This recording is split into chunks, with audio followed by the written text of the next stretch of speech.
guys, meron tayong bubuuin ngayon na KLX 140 RF. So gagawin nating KLX 170cc 63mm stock stroke stock valve. Done na tayo ng unboxing. So ito na po yung mga parts sa KLX natin na i-build. So gamit nating bore is Pitts bike. So Pitts bike 63mm dome cast piston. So Pitts bike gamit natin. So naka RI key rings at maganda yung piston. Maganda. Semi dome siya. Pero baka ipa-flat natin to. Depende na lang sa compression. At meron ding clutch spring pang KLX din. So try lang natin kung dalawa or apat ikakabit natin. Meron ding valve seal. Meron ding clutch lining pang KLX din. Meron ding valve spring. At meron ding adjustable timing gear. So para makapag-degrade tayo ng cams. At meron ding tube ng carb. So para malaki kasi maliit yung stock. At ito na yung cams natin, BRT na T2 na cams. So dito na. So kagandahan nito is roller type na yung rocker arm niya. So yung stock ng KLX is yung parang paddle na metal to metal contact talaga. Ito metal to metal pero bearing to. Bearing na siya, bearing. Ito yung cam card niya. Specs ng cam.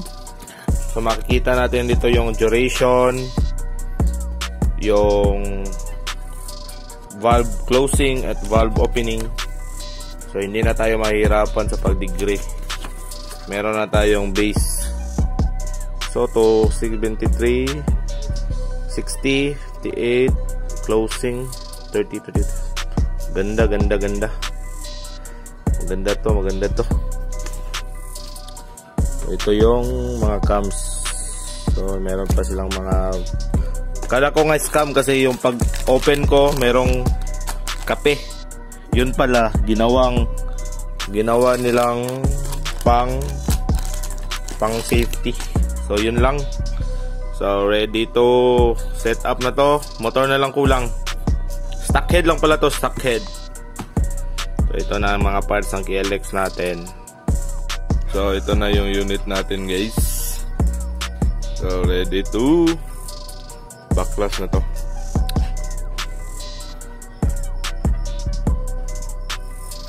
KLX 140 RF.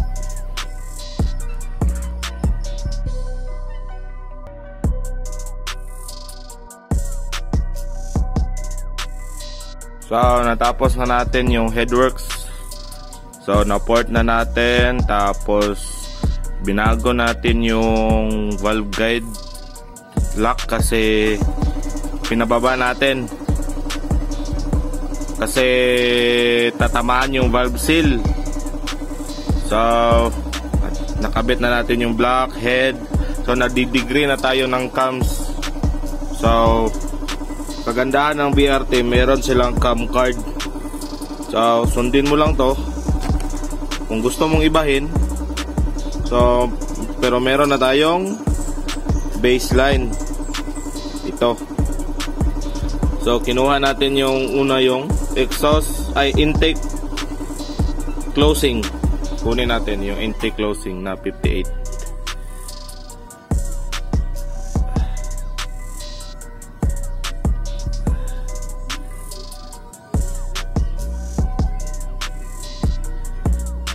Up 1 mm. Tapos 58. 5, 1, 2, 3, 4, 5, 6, 7, 8. Meron din sa UMA. Pero yung iba na regrind, so kailangan mo talagang isa-isahin. So dyan na magagamit yung skills mo. So gagamit pala tayo ng adjustable cam gear para ma-adjust natin yung timing.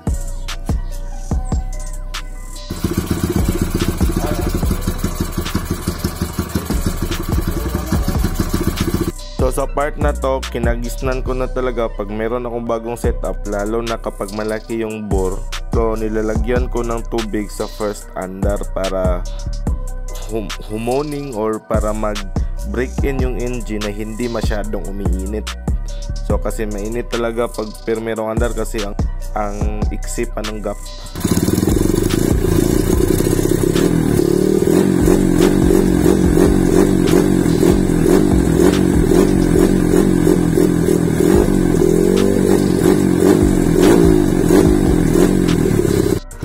All goods na, all goods.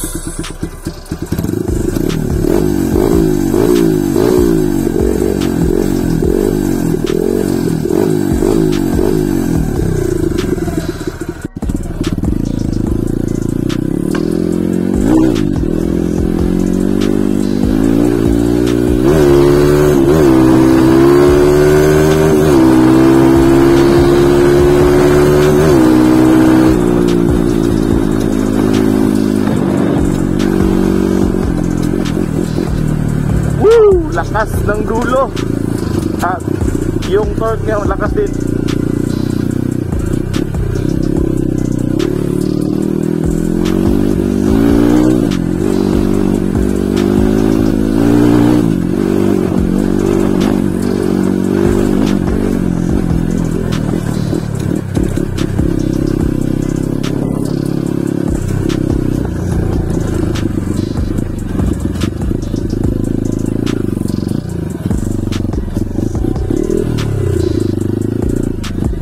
So hi guys, so another day of testing our KLX 140. So 63mm stock stroke, stock valve.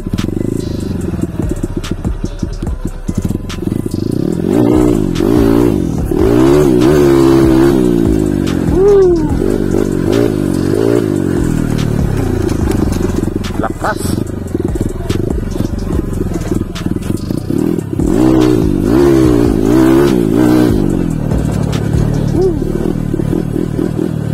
Try natin sa trail. Meron akong trail site dito.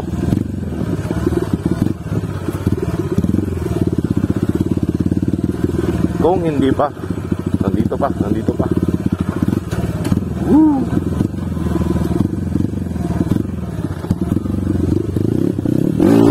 Woo! Woo!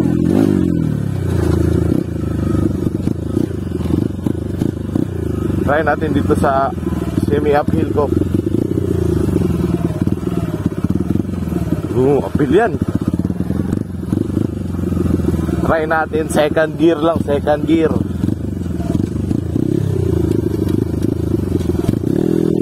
Second gear to second gear.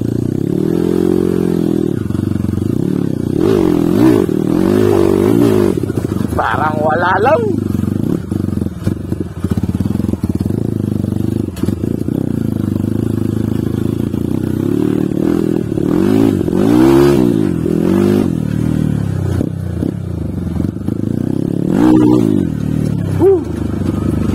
Lakas ng torque niya.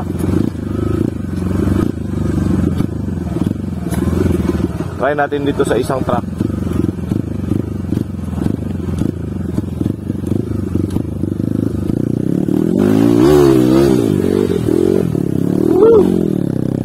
Okay pa din.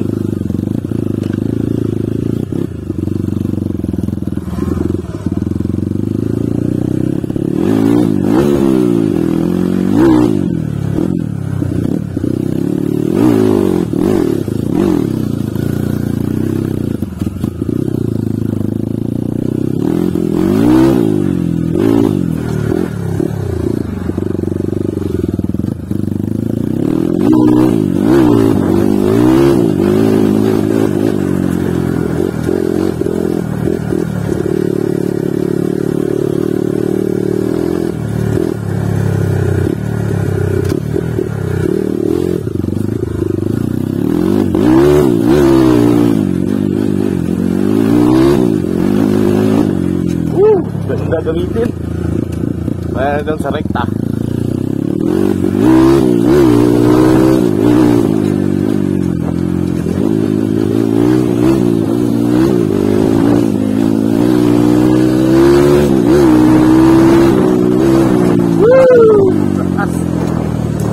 dito, may uphill dito na maganda.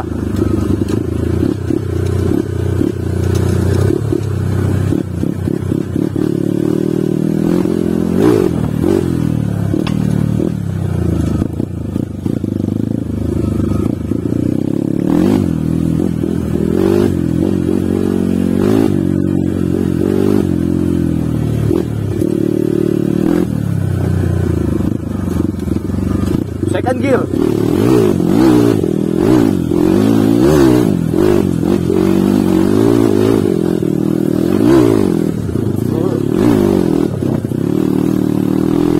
Nagwiwili pa.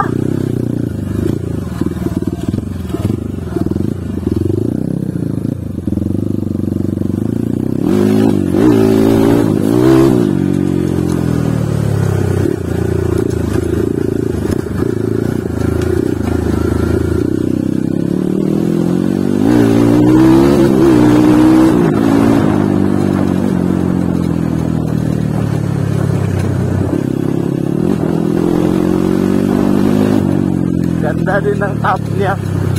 Hindi lang siya puro torque.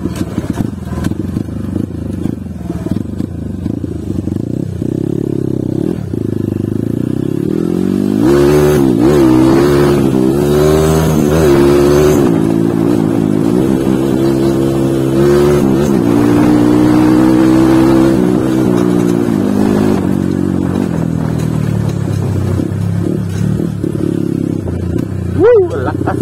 Ganda! Goods na yung 63 sa kanya. Meron na stock valve, stock stroke. Ganda na gamitin.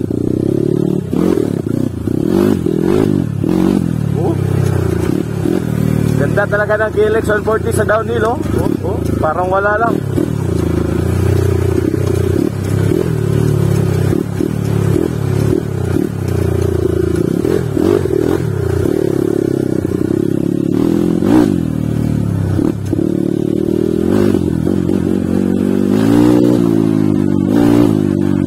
Lakas ng torque.